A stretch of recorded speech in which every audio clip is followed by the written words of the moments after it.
راولپنڈی ضلعی انتظامیہ نے پاکستان تحریک انصاف کو فیض آباد کے مقام پر 56 شرائط کے ساتھ جلسے کی اجازت دے دی۔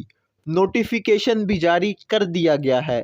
نجی ٹی وی جیو نیوز کے مطابق راولپنڈی انتظامیہ نے پی ٹی آئی کو جلسے کا اجازت نامہ 56 شرائط کے ساتھ جاری کیا ہے، جس میں سب سے اہم اور پہلی شرط پی ٹی آئی نے فیض آباد کو 26 نومبر کی رات تک ہر صورت خالی کرنا ہے۔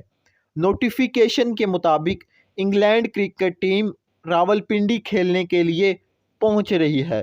چیئرمین پی ٹی آئی انتظامیہ سیکورٹی اداروں کے طے شدہ رستے کو استعمال کریں گے۔